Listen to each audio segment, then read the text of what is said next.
prévoyait cette attaque pendant des mois, comme nous l'avons dit.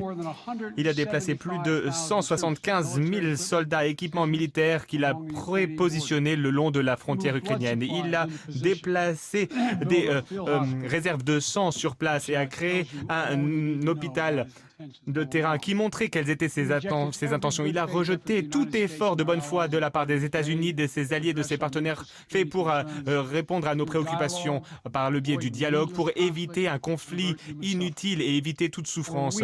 Pendant des semaines, nous avons averti que cela se produirait. Et aujourd'hui, nous voyons ces événements se dérouler comme nous l'avions prévu.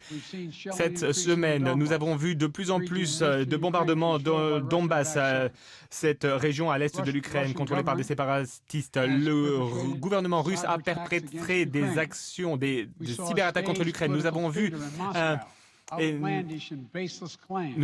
des informations diffusées disant que l'Ukraine allait envahir et lancer une guerre contre la Russie, que l'Ukraine était en train d'utiliser ou allait utiliser des armes chimiques, que l'Ukraine était en train de perpétrer un génocide sans aucun élément factuel, sans aucune preuve. Nous avons vu une grande violation du droit international avec une tentative de créer deux soi-disant républiques sur le territoire souverain de l'Ukraine.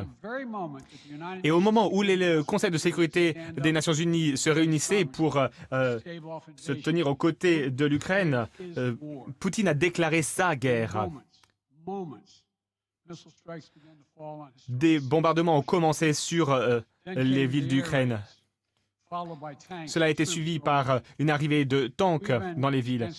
Nous avons été transparents avec le monde. Nous avons partagé des informations déclassifiées sur les plans de la Russie, les faux prétextes, les cyberattaques, pour qu'il n'y ait aucune confusion, qu'il n'y ait rien de secret sur ce que Poutine faisait. Poutine est l'agresseur. Poutine a choisi cette guerre. Et aujourd'hui, lui et son pays souffriront des conséquences. Aujourd'hui, j'autorise de nouvelles sanctions, une nouvelle série de sanctions et de nouvelles limites sur ce qui peut être exporté vers la Russie.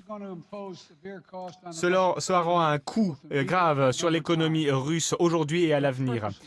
Nous avons conçu cet ensemble de sanctions afin de maximiser les impacts à long terme sur la Russie et minimiser l'impact sur les États-Unis et nos alliés. Et je tiens à être clair sur une chose, les États-Unis ne sont pas seuls dans cet exercice. Depuis des mois, nous développons une coalition de partenaires qui représente plus de la moitié des économies du monde.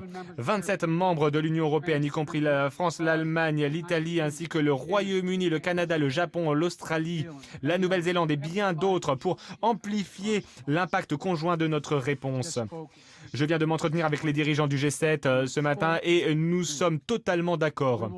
Nous allons limiter la capacité de la Russie à travailler avec l'euro, le dollar, le yen pour nuire à sa participation ou limiter sa participation à l'économie mondiale.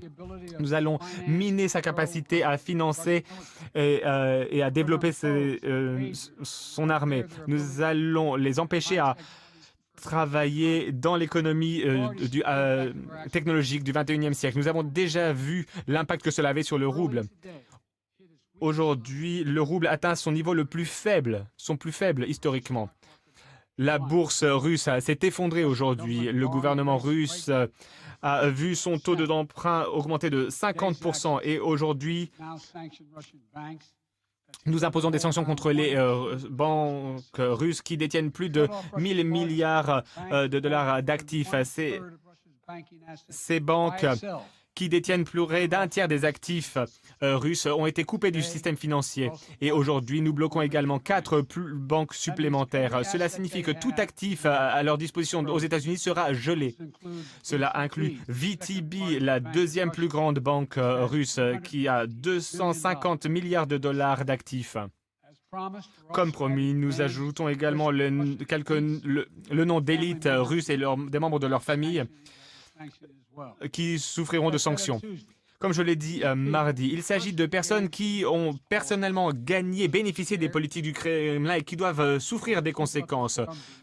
Nous maintiendrons cette pression sur les personnes corrompues dans les jours à venir. Mardi, nous avons empêché le gouvernement russe de lever des fonds de la part d'investisseurs européens ou américains. Nous allons appliquer les mêmes sanctions aux grandes entreprises publiques russes, des entreprises avec des actifs qui dépassent 1,400 milliards de dollars. Certains de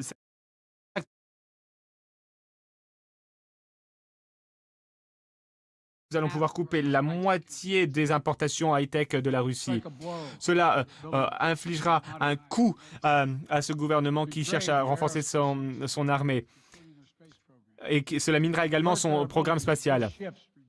Cela réduira leur capacité à bâtir des navires, à développer leur économie. Et ce sera un grand coup porté à la grande ambition de Poutine. Et nous sommes prêts à faire plus.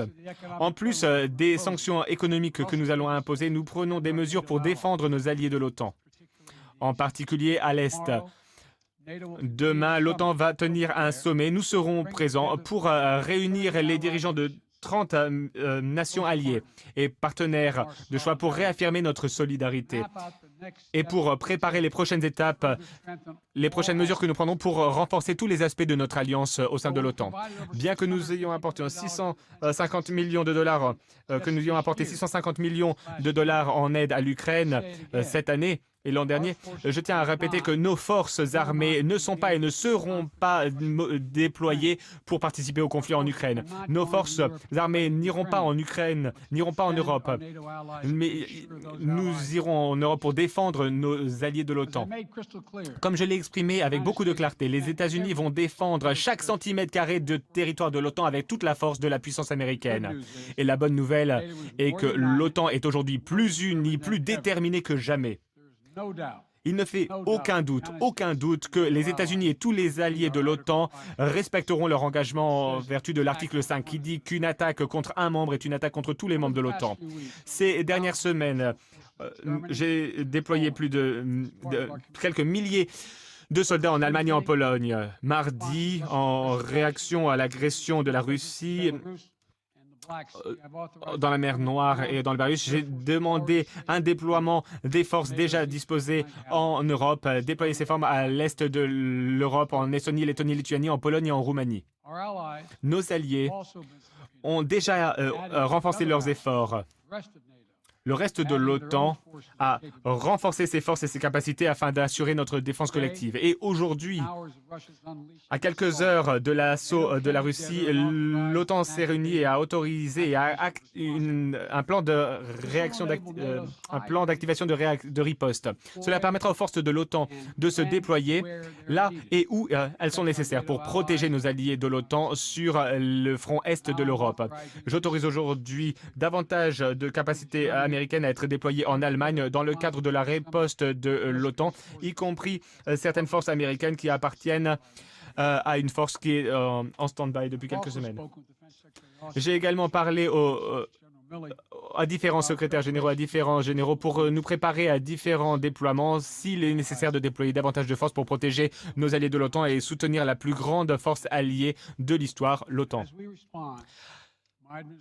Mon administration utilise tous les outils à notre disposition pour protéger les familles américaines et les entreprises américaines d'une montée des prix, d'une montée des prix à la pompe. Nous mettons en place des mesures pour réduire les coûts et les entreprises américaines pétrolières ne devraient pas utiliser cette occasion pour augmenter les prix et faire plus de profit. Dans notre paquet de mesures, nous avons décidé de continuer à suivre l'approvisionnement énergétique pour éviter toute perturbation. Nous nous sommes coordonnés avec les grands pays producteurs de pétrole avec un intérêt partagé pour assurer l'approvisionnement. Nous travaillons avec les différents pays dans le monde pour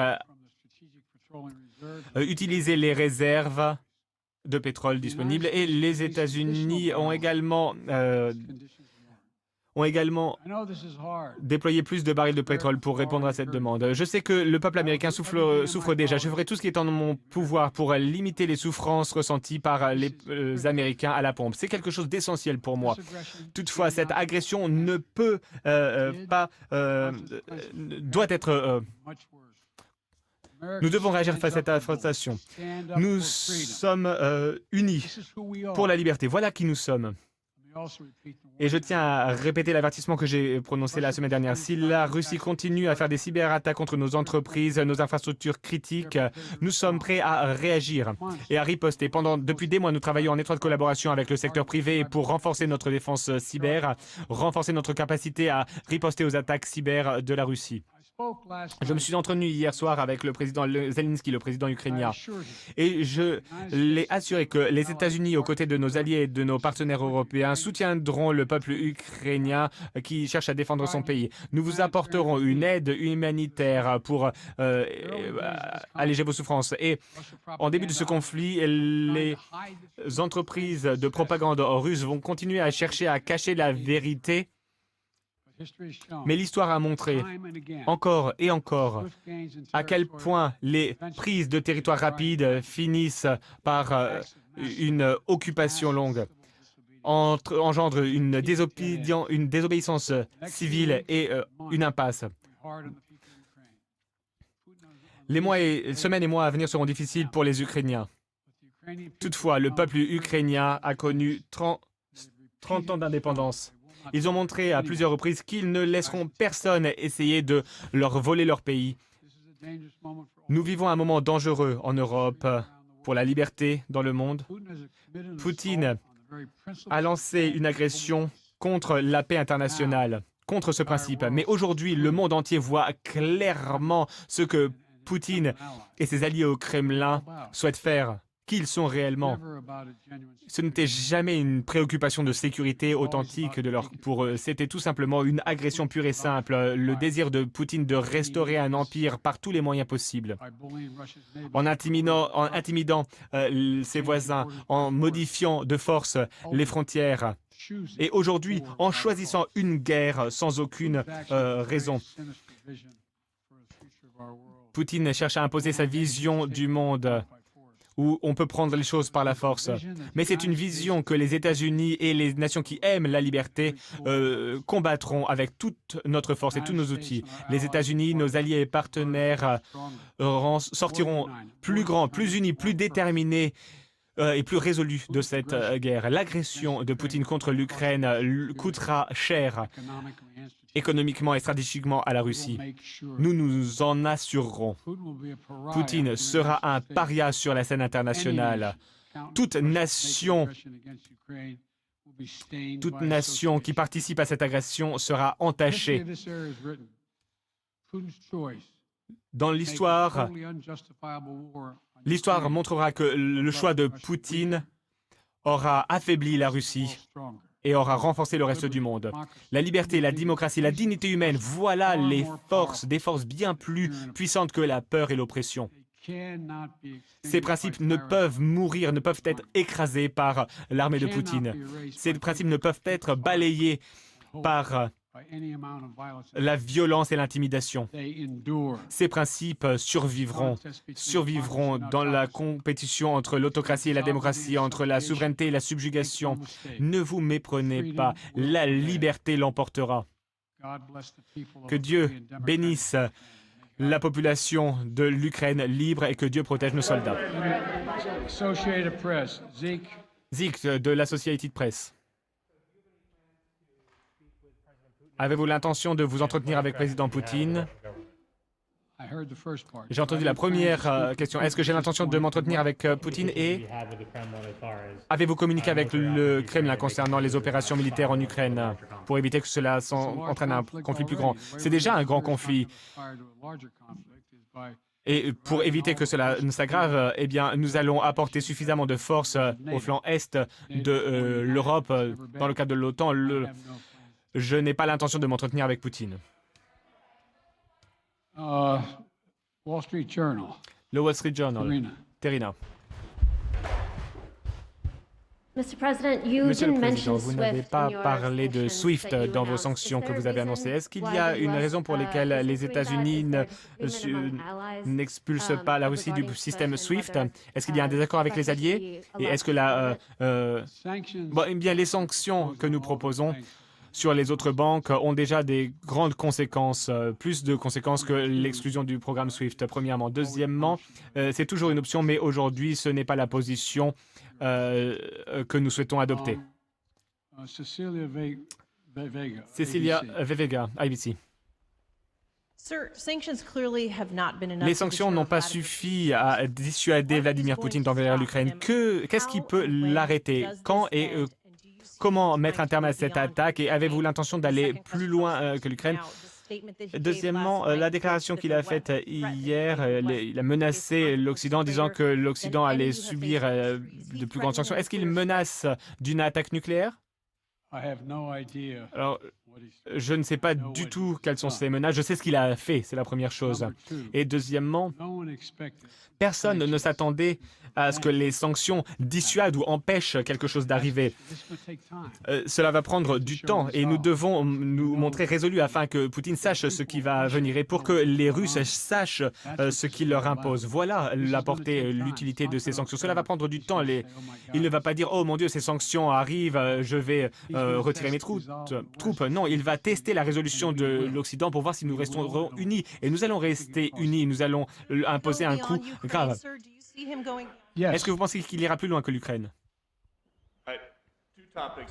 Alors, deux questions très rapidement. Premièrement, les marchés se sont effondrés et le prix du gaz a augmenté. Je sais que vous avez toujours insisté sur la différence entre Wall Street et le reste de la société, mais tout le monde semble ressentir des difficultés économiques.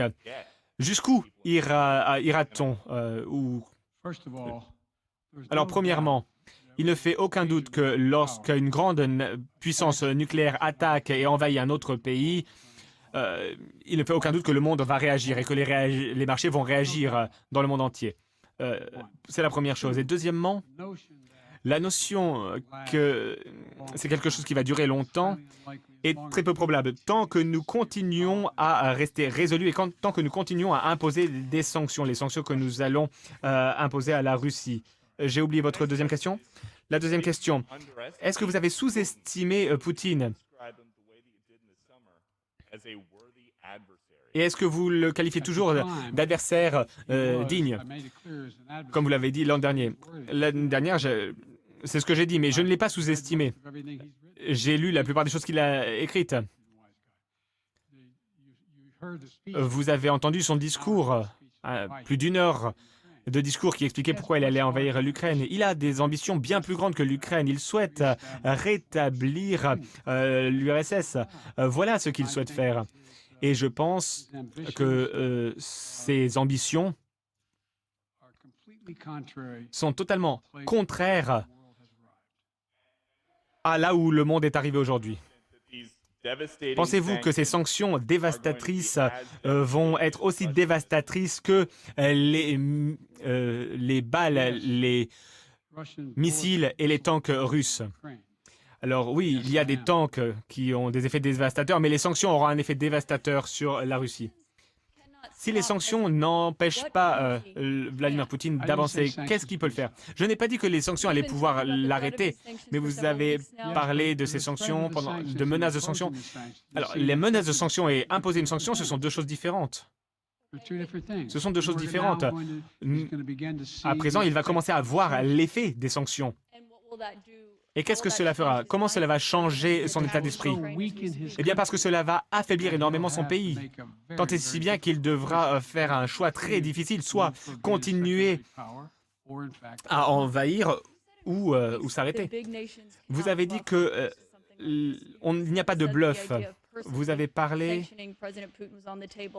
de sanctions contre Vladimir Poutine. Est-ce que c'est une mesure que vous êtes faite? Alors, ce n'est pas un bluff. Ce sont des sanctions contre Vladimir Poutine. Pourquoi ne pas imposer des sanctions contre lui dès aujourd'hui?